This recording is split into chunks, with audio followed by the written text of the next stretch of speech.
Hey guys, LC Holt here, and this is my update for the week of September the 16th. Sitting right here to my side, Rebecca Ivey. Hello. Today, we're going to be talking about a classic film, one of my favorite films from the 80s. I'm a big David Cronenberg fan, The Fly. But we're not just going to limit this discussion to the 1986 film. We're also going to talk about the short story it came from and the original film, which came out when? 1958? 1958. Okay, so it was already a classic when this one was made. So let's talk a little bit. Who wrote that short story? It was George Langeland. Okay. And it was published June 1957 in Playboy magazine. Oh. Wow. Yes. Okay. Yes. But, it's not like a Playboy type thing, no. A lot of great authors have published in Playboy. Playboy, they used to joke, well, I read Playboy for the stories. Yes. But you could read Playboy for the stories. Particularly, this particular short story. Yeah. It's a very interesting story. British, French writer. Yes. A little bit of both, eh? Mm-hmm. And so what was this short story about? Well, it's about this scientist who's going to build a teleporting device. Mm-hmm. And at first he uses, inanimate objects. Like one was like a plate, and when it came out the other side, the Made in Japan on the back of the plate was backwards. Mm-hmm. So that doesn't really bode well. So he thought, let me put my house cat in there. So he shoots the house cat over, and the house cat never materializes. It gets lost in the transfer. And then he thinks he's fixed it, and he shoots himself over. And a fly was in there with him, and he's now part fly, part man. And they're looking for the other fly so they could transport them together again in hopes that he will come out as himself and the fly will be itself. They can't find the fly, so his wife says, just try teleporting yourself again. And in the book, which is different from the 1958 film version, when he teleports himself again, he has bits of cat in him when he comes out, which they chose not to do in the 58 film version. So he's man fly cat. Yeah, he's a man fly cat. Okay. And after that, in the short story version, he goes, I have no hope now, so let's just kill me. And so that's where the hydraulic press comes in, destroy the evidence. The film version, which was the next year. Yes, 1958. Okay. It starred David Hedison as Andre the scientist. Vincent Price played his brother Francois, and Helene, the wife, was played by Patricia Owens. Now it was directed by a guy named Kurt Newman. And David Hedison, the star who played Andre. I don't know. They're all French. They don't speak any sort of French or have an accent, but they all have French names, like in the short story. Yeah. And but David Hedison, when I think about him, being a Bond fan, what I always think about is he was the only man to play Felix Leiter twice. Yes. And with two different Bonds. He was with Live and Let Die. He was with Roger Moore. Mm-hmm. And then he reprised the role many years later in License to Kill with Timothy Dalton. But anyway, he was the star of the original 1958 version. I think that was only the second film he did, The Fly. He had done it. I think so, yeah. Yeah, because he would go on to be in the TV show, Voyage to the Bottom of the Sea. Oh, I wonder if he was he Al Hedison or was he David? Because he changed his name. I've seen one site where they credit him as Al, but on other sites, he's credited as David Hedison. I always knew him as David Hedison because by the time he was in the Bond movies, David. Yeah, and unfortunately, David Hedison's fans, he passed away recently, July 18th of this year. And few people know this, but his oldest daughter is Jodie Foster's wife. Mm-hmm. A little bit of trivia. Yeah. But anyway, back to The Fly, the original Fly. What was the differences between that movie and the short story? Well, the one thing, him getting mixed in with the cat. Not in there. Not in there. So when she tells him, well, just try teleporting again. He just teleports and nothing happens. And he goes, I'm stuck. And we should say that in this movie, it's kind of funny because when he teleports, I mean, it's funny by today's standards. Yeah.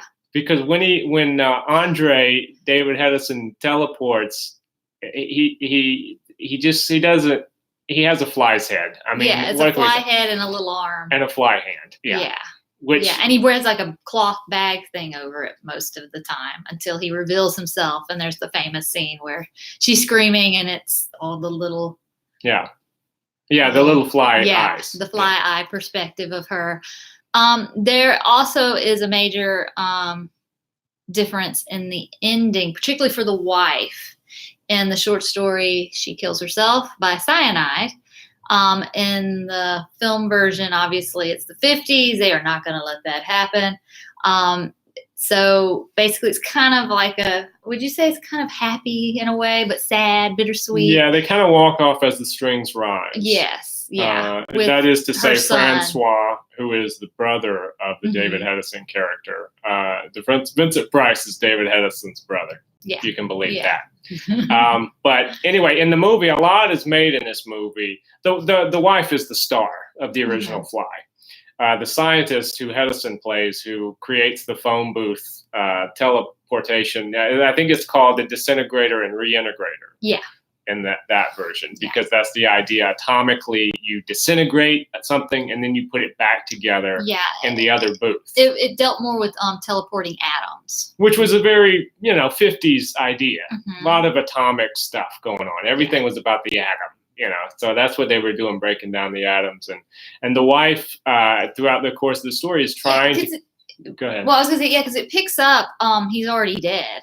And someone discovers, and they're investigating it. They find him in a press, dead in the hydraulic press. Yeah, and nothing's really, which was the point. He didn't want anything left of him, so they would know what he had become. His wife had apparently done it, so it looks like she's murdered her husband. Yeah. Until you find out the story. Yes. Through flashback. Yes, when she tells Vincent Price. Also, the ending of the short story.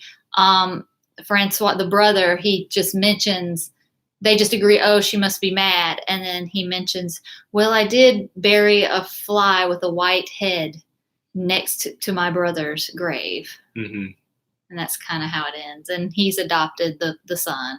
Because it's very much a head and arm swappy type story. And a lot of the movie, the original film, is about them trying to catch this unusual looking fly that has a white head.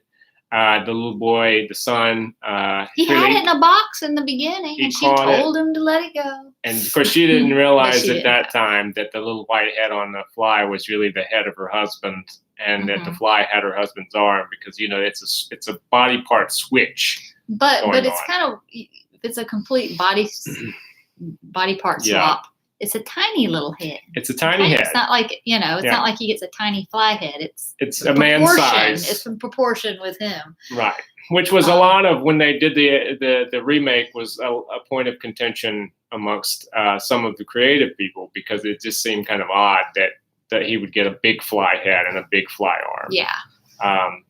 But it was that monster movie 1950s thing. Yeah. And then there's the film ending, where he and the brother, Francois, played by Vincent Price, and the detective are sitting, and the kid says, "Hey, I found it. Found the fly." And they go over to the spider web. I don't know if spoiler alert if you're never seen this. But the fly is in the spider web, about to be eaten by the spider. And they look, and it's got his little head and his little arm. And the fly can speak English. The fly can speak, but it's like a little fly voice. And he's saying, "Help me, help me." And so they help him by crushing him with a giant rock. But the detective just... And then Vincent Price has this monologue where he says, "Well, you've murdered a fly with a man's head. She murdered a man with a fly's head. You're both guilty of murder." And it is kind of a little, hammy. You go, okay, we're doing a little bit of a stretch here. Didn't we see where they said the actors were kind of laughing they about were laughing, it when they were filming Vincent it? Price and the other actor whose name I forget. Were trying not to laugh when they were doing this monologue about the justification of killing a fly with a man's head. But there are some people who grew up with that film that said that was pretty disturbing to see. Time. Yeah. This little... Well, one of the people who grew up with this, was a producer named Stuart Kornfeld. We're jumping ahead now to the 80s. Yes. And we're going to be talking about the production of the remake of The Fly. Now, Stuart Cornfield was involved with the production of The Elephant Man with David Lynch, which was produced by Mel Brooks. And so he, at 20th Century Fox, was approached with the idea of remaking The Fly, because that was something that they had been batting around. And with a screenwriter named Charles Edward Pogue, they created a script for a potential Fly remake. Now, the original outline that Pogue did was very close to the original movie. And they all looked at that and they were like, well, let's not do a head swap thing, you know? And so I don't think anybody, including Pogue, was really keen on that idea. Mm-hmm. So they started to develop it a little bit further. And Charles Edward Pogue, who, side note, wrote one of my favorite films of the 80s, Psycho 3, which I think is not a particularly wonderful, you know, film necessarily, but for the genre, it was very good, I thought, and very underrated. You know, I mean, if you put it up against Network, it may not be a great film. But for the time period, and it was actually directed by Anthony Perkins, who played Norman Bates, and beautiful, strange film, weird transitions, his use of color. Part two. I did too, yeah. And some people would, you know, chase us out of town with torches and pitchforks. But I agree with you on that point. But that's something that Charles Edward Pogue wrote, I suppose, slightly after his involvement with the Fly remake. And I really liked his script for that. Now, last night I read his script for The Fly. And not wonderful. I'll give you some idea of the plot. Okay, the plot of that movie, you were talking about in the original film, Helene was the wife and the scientist's name was Andre. Well, in this, in Pogue's script, it was Jeff and Barbara Powell. And they were married. They were scientists. And Jeff had an employer named Philip DeWitt. And he ran a scientific company that was sponsoring Jeff's experimentations, which I don't know what those experimentations are yet, because Jeff is keeping it close to the chest. Well, DeWitt says, I'm going to pull your money unless you tell me what you're spending my money on. You know, I'm not financing this anymore. And so Jeff reveals that what he's working on are telepods. Essentially the same thing as in the original movie, but I don't think they were called, as I recall, in the Pogue script. It was just a teleportation machine. Yeah. And so he has to now prove that this works because DeWitt's interest is piqued. So he sends through a monkey in this machine. And the monkey basically is torn to pieces by it. So he continues to work on it, eventually perfects it, and he sends himself through the machine. And as is with the original, a housefly got in there with him. And so when he comes out the other side, he appears to be normal. But Jeff doesn't realize that he has now been fused on a genetic level with the fly. And now, that's the difference. That's the huge difference. We're not swapping heads and hands anymore. It's not atoms, it's genes. No, it's all about genes. Yeah. Levi's. No, I'm just kidding. But so everything is fine at first. And then he starts to see changes in himself. His stamina increases, his strength increases. A lot of what is in the final film is actually in the Pogue script in terms of the metamorphosis of the Jeff character. Barbara, his wife, discovers that she's pregnant, but she doesn't know if she got pregnant with Jeff's baby before or after the teleportation accident. So she starts to become paranoid as to whether these altered genes are now in the child that she's carrying. What eventually happens is DeWitt takes away Jeff's teleportation device, seizes it because he says, I paid for this. And so Jeff slowly is metamorphosing into a literal giant fly in the Pogue script. And by the end of it, he loses his ability to speak, and he tries to get into DeWitt's warehouse.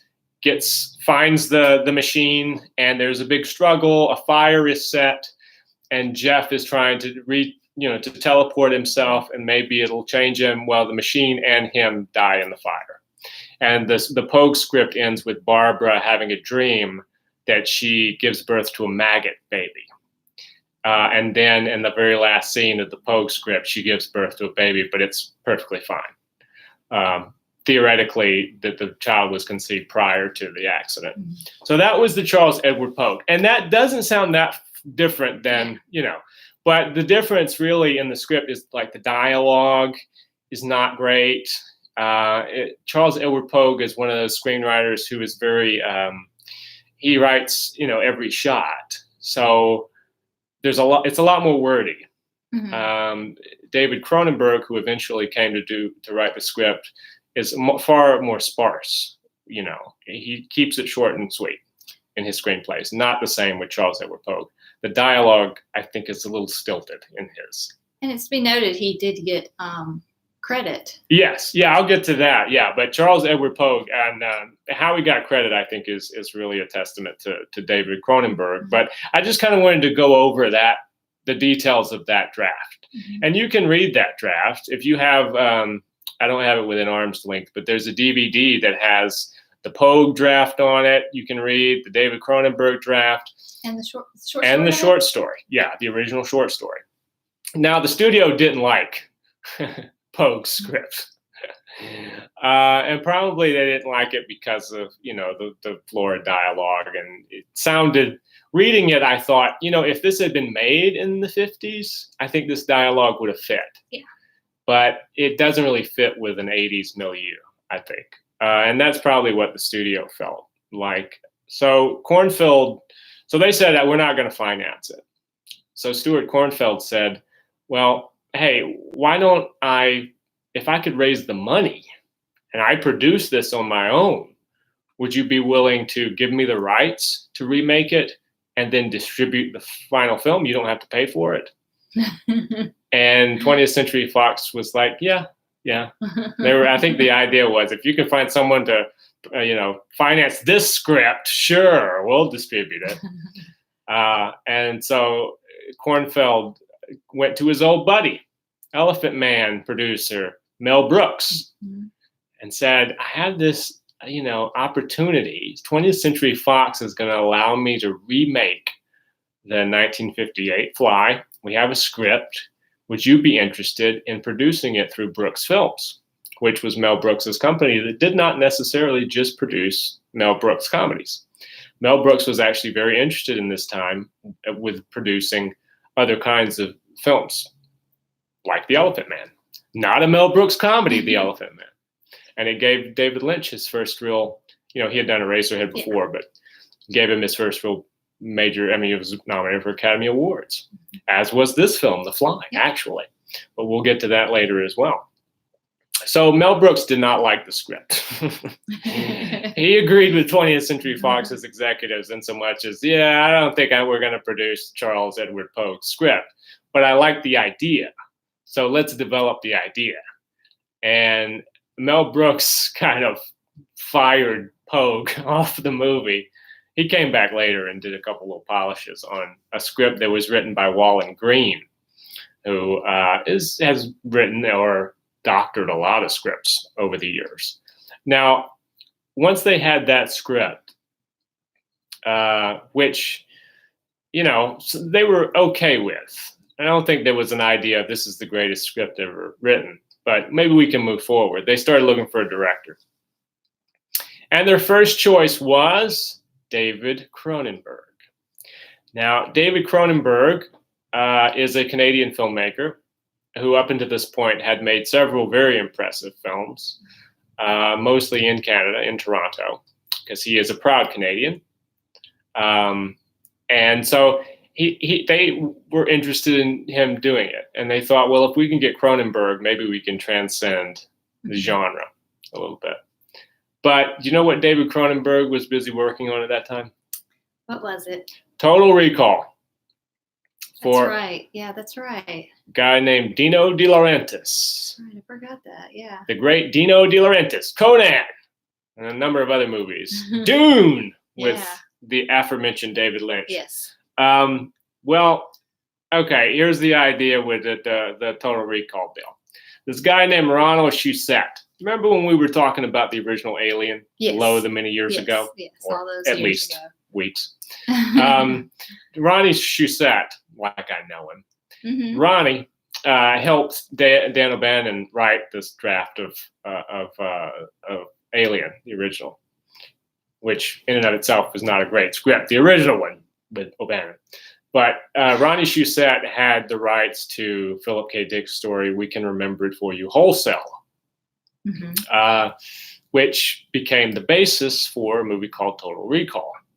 Well, David Cronenberg was real interested in adapting We Can Remember It For You, Wholesale. And Dino De Laurentiis had gotten up with Ronnie Shusett, and they were going to produce a film version of it. And so over the course of, I think, a couple years, Cronenberg developed a script that he had written about, for Total Recall. And ultimately what it came down to was him turning in, the latest draft, Total Recall, and Dino De Laurentiis and Ronnie Shusett reading it and going, well, this is an adaptation of the short story. Mm-hmm. And David Cronenberg was like, oh, isn't that the idea? And Shusett goes, well, no, we wanted to do Raiders of the Lost Ark on Mars, which Mars is not in the short story. Yeah. If you've ever read, there's no Mars in the Philip K. Dick thing. But there sure as hell is in the movie that they eventually made. Yes. And so, what it came down to was they wanted to make two different movies. Cronenberg wanted to make what Cronenberg likes, which is movies with, quiet with a substance to it. I'm sure he had some action in it, but it was more like We Can Remember It For You, Wholesale, the short story. And so they've had to part companies. And then eventually Paul Verhoeven gave them Raiders of the Lost Ark on Mars, which is what they wanted, which is fine. But that freed up David Cronenberg. Long time before that happened, because there was actually another director who was hired to work on The Fly, and it was a guy named Robert Bierman. So there's this kind of a sad story about Bierman. Do you remember that story? Yes, his daughter had passed away tragically. He was an English filmmaker, and his daughter while he was in America, he met with Mel Brooks. They started developing the pre-production on The Fly. He was going to do it. His daughter his family took a trip to South Africa, and while they were there, his daughter tragically died in an sudden accident. So he, obviously had to go be with his family. And Stuart Kornfeld, it's kind of weird in some of the interviews. Yeah, because they gave him a few months. 3 months. 3 months. Like, here's 3 months. Yeah. And he was on contract. So he really had to do the movie. But in some of the interviews with Stuart Kornfeld, it does seem like Stuart is going, well, this tragedy happened, but it really crimped our style working on this movie, And it's like, I don't think that's what Mr. Bierman was worried about at the time, but Stewart was. So anyway, but Mel Brooks was nice enough after that 3 months. Robert Bierman, said, look, this is a really dark and emotional movie. My child just died. I don't think I'm going to be able to do this for you. And Mel Brooks, though he was on contract, let him out of the contract without any sort of stipulation or anything, which was a decent thing to do. Yes. Go, Mel. Yay, Mel. But that's the story of the original director of The Fly, Robert Bierman. Now, had he stayed on the movie, had that accident not happened, he would have made The Fly from some version of Charles Edward Pogue's script, because that was the idea, was to use the Pogue script with the revisions, I'm sure, from Wall and Green. But since that's not the case, that's not what happened, the tragedy occurred, Bierman left. Cronenberg was now free because of the aforementioned story with Dino De Laurentiis in Rome. And so they decided they were going to approach David Cronenberg. And do you remember the sum that the studio allowed them to approach Cronenberg with? $750,000. $750,000. Yeah. And well, I think actually I've gotten that backwards. I think David asked for $750,000. Okay. Remember? And then the studio said, well, if you guys want to go with him, then why don't you counter the offer with $1 million, which is odd. Yeah, that is odd. He gave us a lower price than we're willing to pay, so let's go ahead and pay him more. Yeah. And so what do you think Cronenberg said to that? Sure. Yeah, we're going to give you another $250,000. Okay.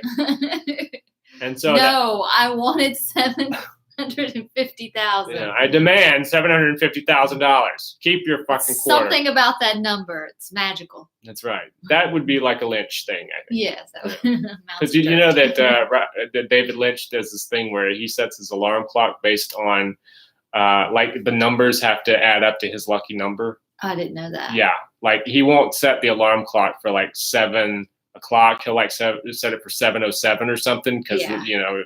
But anyway, side note. Mounds of dirt. Mounds of dirt. I love mounds of dirt. I love balls of hair. Cronenberg loved the idea of doing The Fly. He did not love the Charles Edward Pogue script, except for one key element. And the key element that he really liked, and this is understandable considering Cronenberg's work, he loved the idea of the transformation. Mm-hmm. So he wanted to keep that. Other than that, Cronenberg rewrote it top to bottom. Mm-hmm. They weren't even married. They weren't married. Completely different. It's a totally different story. You know, I changed all the names. There were some similarities between the two scripts, and I'll tell you what they are. There was a scene in the Pogue script, like I said, with the monkey. Well, there is a scene in that where the monkey gets fused with a cat and becomes like a monkey cat creature. Cronenberg kept that in the script, and they filmed it, but they didn't use it. You and I saw that yesterday. He just beat the hell out of that monkey cat with a metal pipe. Yeah. Yeah. Because it jumps out of there and it grabs him, and he's like, you know, kind of like how your cat would attack you. Yeah. The Jeff Goldblum's reaction in that is great. It's just. But anyway, so that was in there. He just beats that poor monkey cat. He does. He just seems just wailing on it.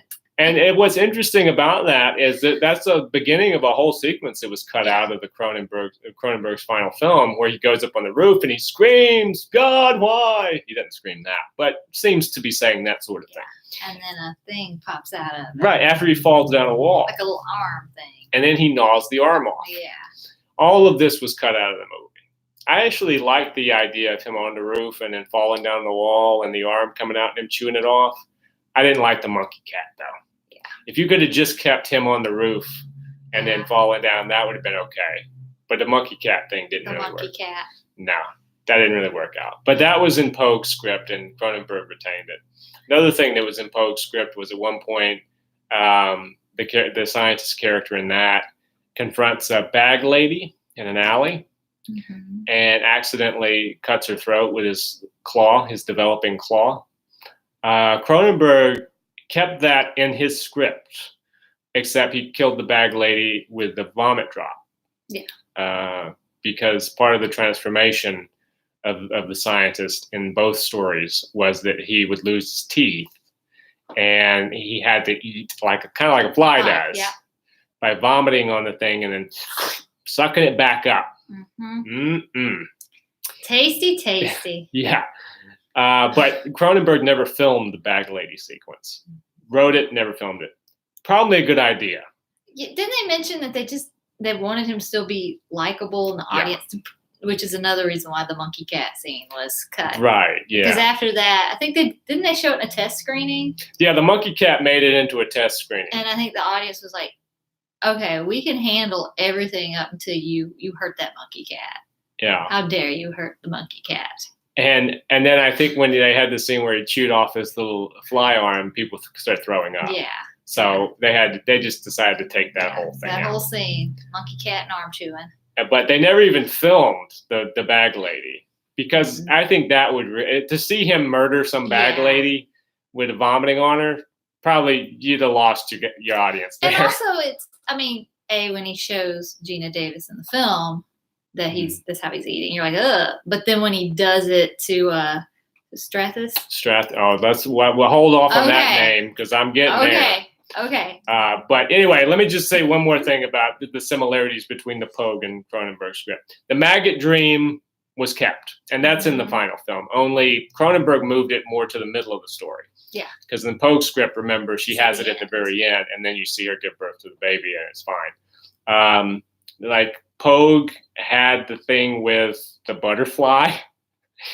At the end, he had the butterfly. He had the butterfly dream, but that came sooner. So it was almost like you swapped it out. Yeah. There was and the whole idea of like the guy falling apart, his teeth coming out and his ear falling off. All that was in Pogue's, script, and Cronenberg retained it. Other than those elements, which sounds like a lot, but isn't, really much when you watch the final film, because most of that, even if it was shot, was cut out. So even in spite of rewriting it top to bottom, there's no line of dialogue that Pogue wrote that's in the movie, up to and including "Be afraid, be very afraid," which everyone knows that line. All that was Cronenberg, but Cronenberg insisted that Charles Edward Pogue retain a co-screenwriting credit on the final film, which I think speaks volumes for David Cronenberg. Because as arbitration goes in the Writers Guild of America, I happen to know that if something is rewritten from top to bottom, you're lucky to get a story credit, the original writer. You certainly don't get co-writing credit. But Cronenberg insisted. And I think that that's great. And the reason he insisted is because he said, I could never have gotten to my version of the story if Pogue hadn't introduced the idea of the genetic blending. Yes, of them blending on a genetic level. That is the nugget that was the acorn that grew this tree.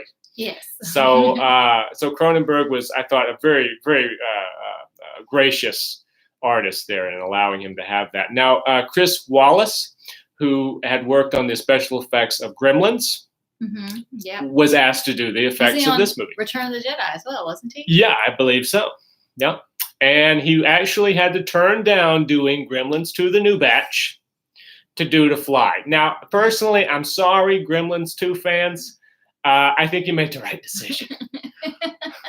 And not only because I'm not a huge fan of Gremlins 2. I watched that last week. Did you? Gremlins 2? I watched it. It's like I hadn't seen this in a while. And what did you think of it? And it's very kind of silly. Yeah.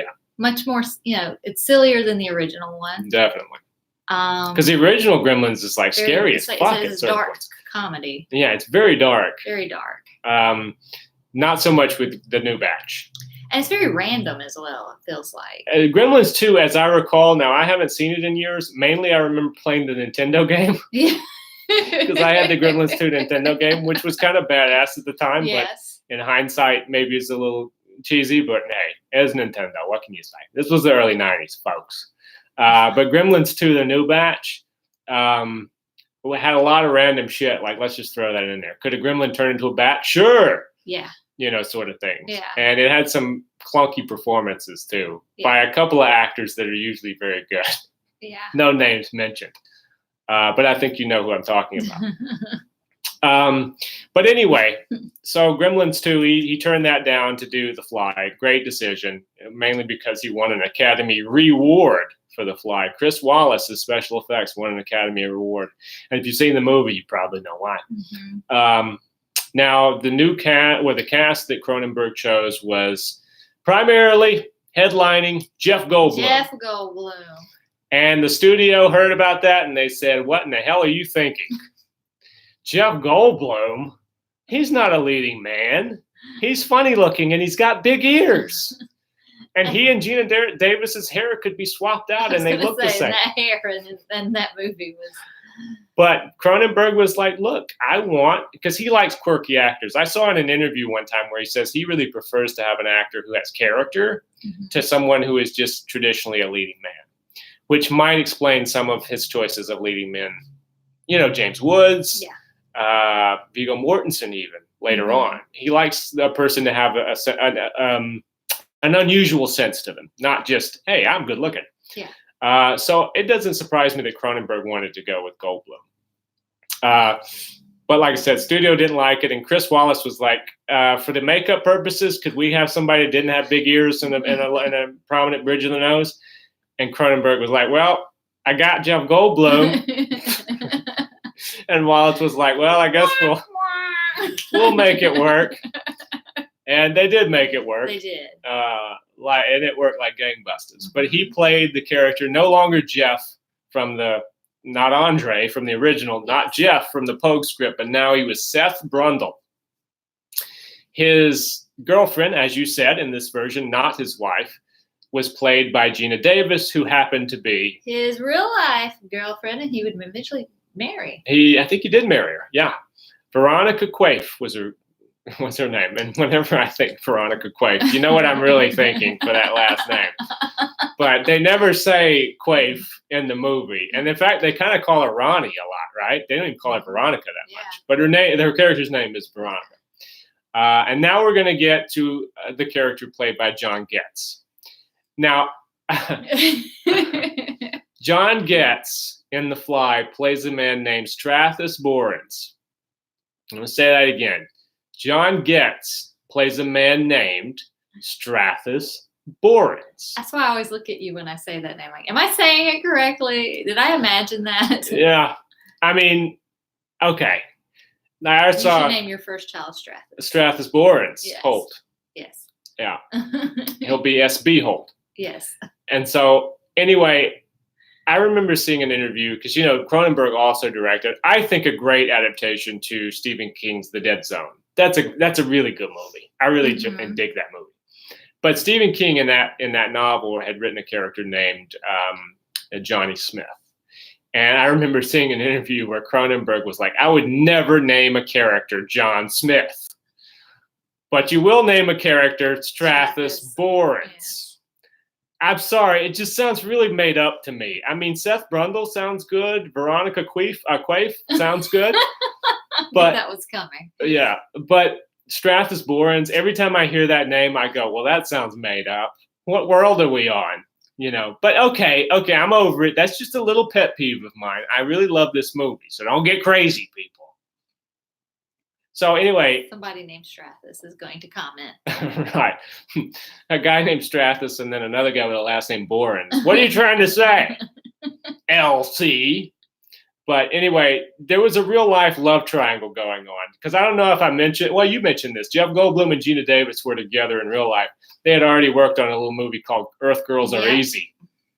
And they fell in love, and they, were dating by the time The Fly came around. And Jeff Goldblum asked her to audition. And at first, I think they were like, oh, that might not be a good idea. Never a good idea to bring people on who are dating. Yeah. It's a whole bottle of drama right there. Because what if your stars break up in real life halfway through the movie and you're stuck? And this movie, I think, with the exception of just a few people, this is kind of a 3-person movie, The Fly. So you don't want anything to happen to Jeff Goldblum, Geena Davis, or John Getz. Yes. Because they're in most of the movie. Yes. Now, there's the tawny girl, that he picks up. And so she's in there. The arm wrestling guy, who I think was a Canadian boxer in real life. I think so.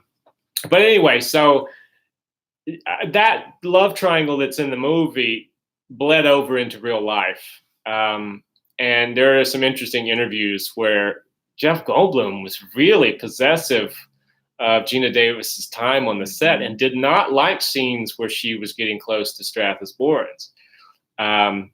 John Getz. I'm tempted just to call him John Getz from now on. Okay. Strathis Borans, okay. So, but he didn't like that in actual, and he was like leering from off camera during scenes with Geena Davis. Kick him off set one day? That's what I heard. That Cronenberg was like, "Look, dude, I know you're being method, but we're trying to shoot this scene here. You got to get out of here. You're standing in the corner leering, and you're kind of funny looking to begin with." No, I'm just kidding. I'm sure he didn't say that. But yeah, so he's over there. Jeff Goldblum's over there giving the stink eye to John Getz. The old fly stink eye. Yeah.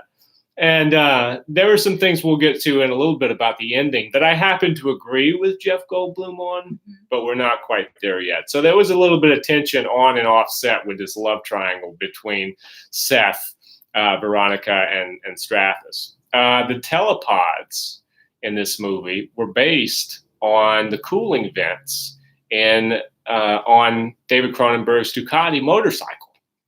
Love the design of that telepod. I had to, because in the original film, they were like phone booths. They were like boxes. Like glass boxes. Yeah. Like an aquarium. Which is in the short story, that's kind of how they're described, Yeah. like phone booth sort of things. Yeah. But I love the design of those pods in the 1986 version. Carol Spear was the production designer, and you guys that know Cronenberg, you probably know that he brings on his own people. Like he's got a group of people that are always with him. He's very loyal. Very loyal. Carol Spear is one of them, production designer. Denise Cronenberg, his sister, is the costumer. What the lady you named first? What was her name again? Carol Spear. Is she the one that in one of the videos? Documentary, she says she feels like a sister to him. Yeah. Okay, that's her. She says she feels like a second sister. Since the 70s. Yeah, since Fast Company. Yeah. In fact, a lot of his crew that he works with even to this day started working with him back on Fast Company, which was not a movie that you think of when you think of David Cronenberg, because it's a car racing movie. Yeah. But it's kind of an interesting movie. But he met a lot of his crew. He met Howard Shore, who is composed great scores for him. I mean, Howard Shore is the real deal. The score he does for The Fly is something else. I mean, it's awesome. Very emotional. Doesn't really feel like a horror movie score, and that's like kind of why I like it. Classic scoring. Yes, yeah. It really brings up the emotional quality of the film as opposed to the horrific quality of it. Mark Irwin, his DP, another guy he'd been working with since Fast Company. This was the last movie Cronenberg would do with Mark Irwin. Mark Irwin had gotten an offer to do another film, and I can't remember what the film was, after The Fly. And Cronenberg was getting ready to shoot his next picture, and Irwin chose to do this other film. And I'm sure he thought, well, David, I couldn't work with him now because of a scheduling thing. David will bring me back for the next one. Well, David never invited him back. And he's had a new DP ever since. But really, David has only had the two DPs to speak of. Yeah.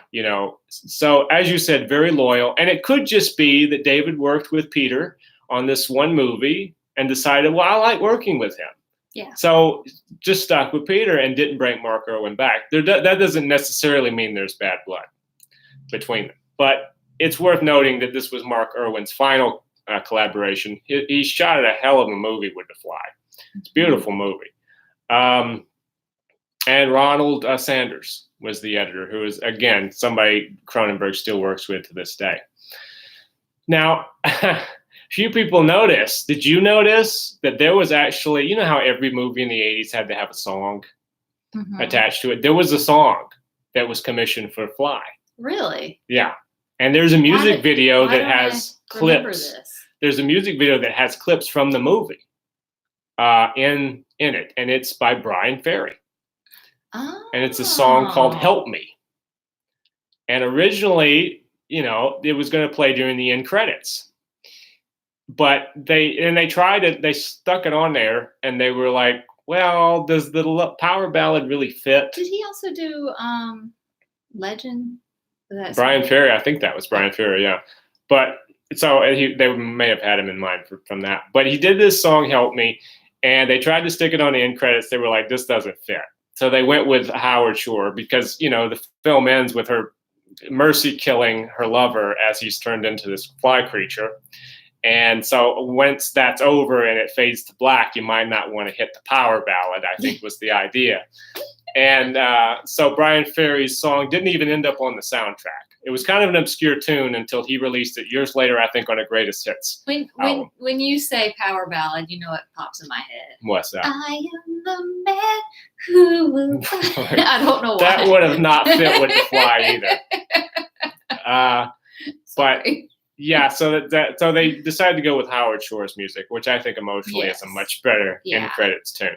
Yeah. But yeah, Brian Ferry did do a song. Chris Wallace, as I said, won the Academy Reward. He had 7 different stages for Jeff Goldblum's transformation in this movie. There's like the first couple were like subtle rashes on his face. There wasn't anything too heavy. Then there was like a third one which was a prosthetic on his face. And I think that's the one where he's walking with the 2 canes, you know. And then there was fingernails are coming out. Right. Yeah, that was during that point. Yeah. The 4th one was cut out because that was in the monkey cat. Old monkey cat. That was the only time you ever saw that one. But that was the first of the stages of the transformation where Goldblum had to wear a bodysuit. Because at a certain point, Brundle stops wearing clothes and starts just walking around naked. And apparently his penis fell off because there's nothing there. Okay. It's in the Brundle Museum. It just didn't show it. It's locked away. It's in the medicine cabinet with his fingernails. He's going to give it to Ronnie. Yeah. But the 5th was another bodysuit. And then the 6th one was the space bug. And that didn't have Jeff Goldblum. That was a rod puppet, which if you've ever seen footage of how they did this, amazing. Makes you miss practical effects. I do miss them because that rod puppet for the space bug, that's when his skin's, because basically what's happening is the new Brundle fly is growing inside of Seth, and his skin becomes like a cocoon for this thing that's developing. So that's why shit's starting to sprout out, you know, and he's starting to get all lumpy. And and then at the end of the movie, the space bug, which is, you know, like I said, in Pogue's script, he actually turned into a giant fly. Yeah. In this movie, he doesn't turn into a giant fly. He turns into a genetic man-fly hybrid. It doesn't really look 100% like a fly, and it's definitely not a man. Yeah. But it's not a giant fly. Yeah. It's a space bug is what they call it. The special effects guys. And so that was the 6th version, and then the 7th phase of Wallace's makeup was the fusion version, where at the end of the movie he's trying to get out of the telepod, and it goes off, and then he fuses with part of the telepod, so he becomes just this thing crawling on the floor that's part man, part fly, part inanimate telepod. Which that's the part when the tears start to roll. Yeah. Because this is for he looks at it with his big fly eyes, and they're little blinking, sort of like Jeff Goldblum was with all the twitchy shit. Yeah. And he picks up the barrel of the shotgun and puts it to his own big old bulbous head, and she kills him. Thing goes, Yeah. And then she stands there crying, Brian Ferry. No, that was the original idea. Howard Shore. But they tried. Let's talk now about originally there was a coda that came along after that sequence. And they filmed the hell out of that.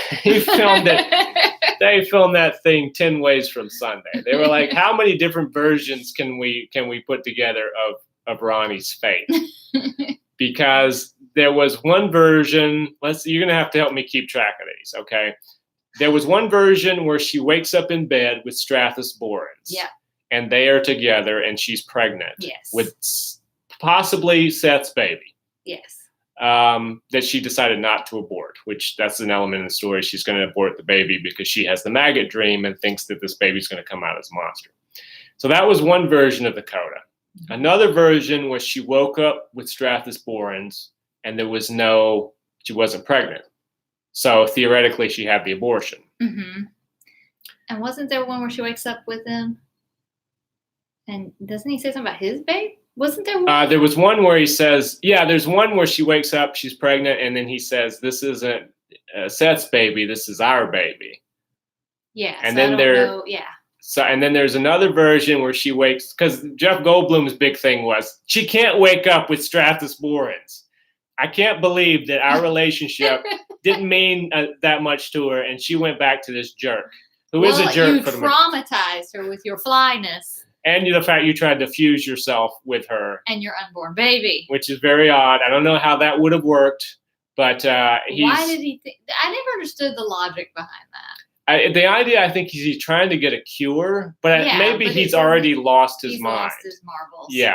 He's like, I've got an idea. We'll all be together as one big happy family. Yeah. And so he's going to put her in one pod, himself in another, and then there's like a third prototype pod, and then the end result, whatever that would have been, was supposed to come out of the third pod, but Strathis saves her by interrupting this. He gets his ankle vomited off, and he gets his hand, and he almost gets his face.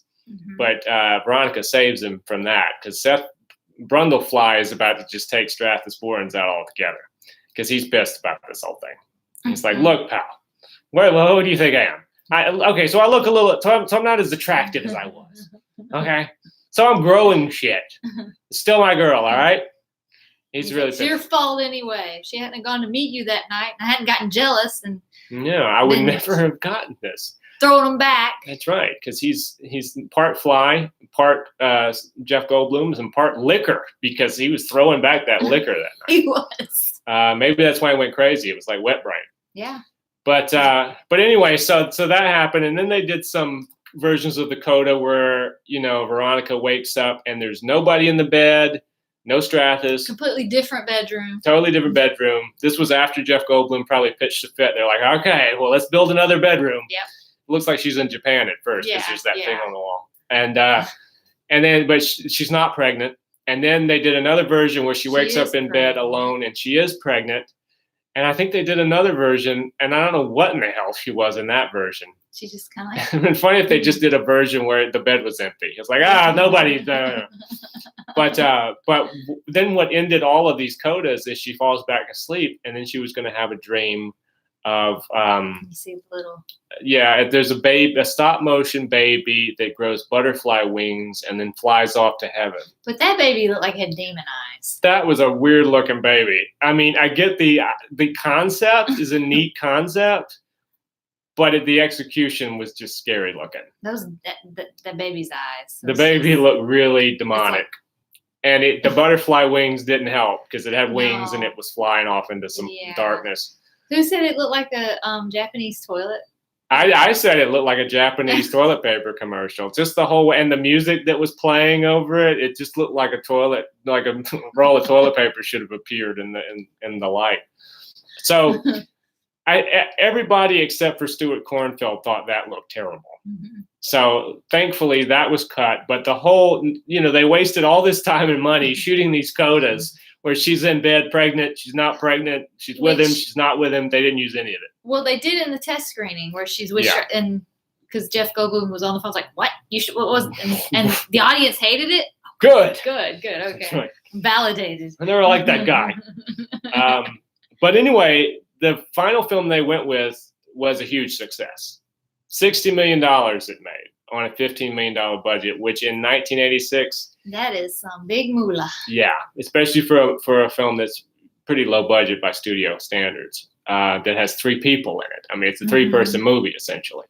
I should tell you, I just remembered the Brian Ferry song I was talking about earlier is in the movie, but it is in the bar scene. Oh. If you listen on what's playing on the jukebox, is that song. Yeah, it's just not on the end credits. Okay. But a lot of people don't even. Who's thinking about that? Yeah, you're just watching the guy's arm get broken. Yeah. So anyway, they wanted to make a sequel to this because it was so, financially successful. And they asked Cronenberg at one point if he was interested in making a sequel, and he had an idea. But his idea, and I'd be fascinated to know what it is. I was telling you about this before. He's mentioned in interviews that it was a very different idea. So if you're watching, email it to him, yes, Mr. Cronenberg. That's right, Mr. Cronenberg. Email it to me because I need to know. And I'm sure you're going to get right on that. But yeah, I would love to know what it was simply because he said it was nothing like the original. It had to do with teleportation, but it was not. He called it a lateral sequel or a sort of sequel, which fascinates me. Which is what they did not want. They did not want that. Mel Brooks, his quote was, in a sequel, it's got to be more of the same. And so they kind of tried to do more of the same in 1989 when they made the Eric Stoltz Fly 2. And the only person that came back for that was? Strathis Borans, John Getz, playing Strathis Borans. And I remember watching that movie and going at the beginning, there's a scene where Veronica gives birth. It's not Geena Davis. By the way, she did have an idea that she was willing to come back for. And I'm going to tell you what that idea was. It was not the Cronenberg idea. It was an idea that was conceived and an outline was written by a guy named Tim Lucas. And in that idea for the Fly sequel, Veronica was going to go up against Bartok, which is the company that financed Brundle's experimentations, who you hear mentioned by name, because Strathis at one point says he's one of Bartok's boys, Well, Veronica was going to try and get Seth's technology away from Bartok because he thought they were going to use the teleportation for bad purposes. They weren't going to give it back to her, obviously, because they paid for it and they own it. Well, come to find out, somewhere in all this teleportation, Seth Brundle's consciousness became trapped in the telepod's mainframe. So he would be able to communicate with Veronica through the computer. And Geena Davis was all about coming back because she would have been the star of the movie. Jeff Goldblum was kind of like, I'll do a cameo. Yeah. So what they came up with was that Seth would just be in the computer, but then at the end of the movie, she would save him by somehow using the telepod to reconstitute an uncontaminated version of his original body. So he would return at the end, and I guess they would live happily ever after.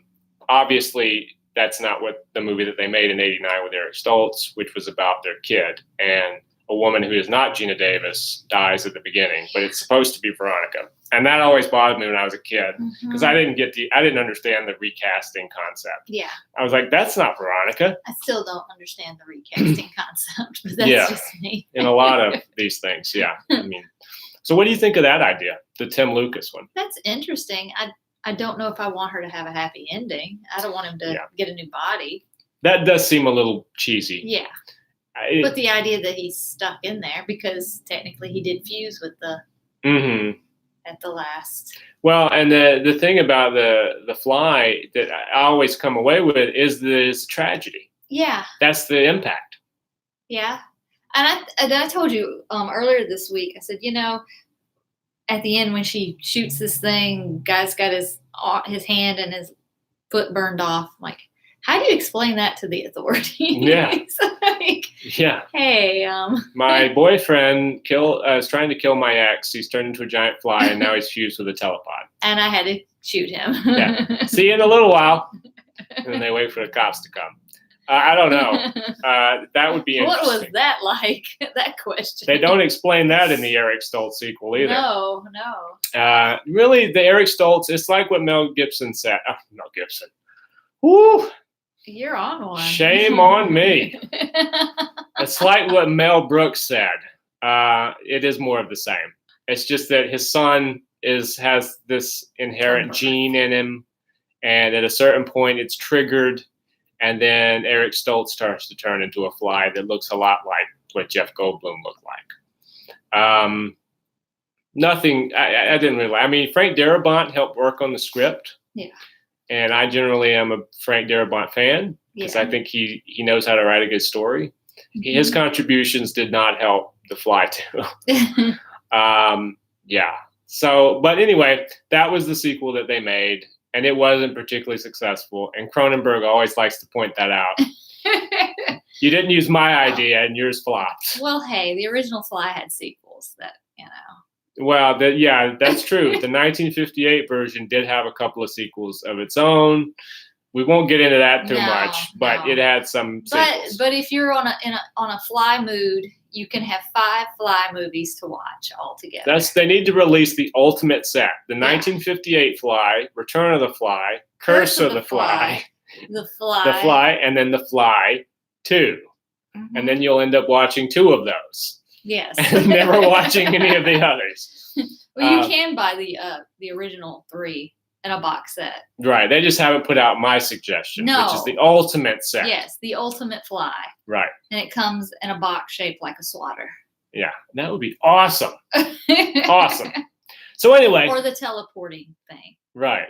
So that's that would be awesome if it came in a telepod. It's like a book, but the book shaped like a The Yeah. telepod, and you open up and there's the discs. And it's round, so you could have that sort of, it has sort of a strip. That's interesting. I would love to have a fly box set shaped like a telepod. See, they need me working for them to come up with product ideas. No shit. Well, anyway. Contact him through his YouTube channel. If Or want to hire me. you can contact her through her YouTube channel. Because I wanted, as we're wrapping up this show, because we've kind of reached our time on the fly, I want to tell you to go check out Rebecca's channels, and now tell them what they are. Well, I have, and I'll also link them down in the description. Yeah.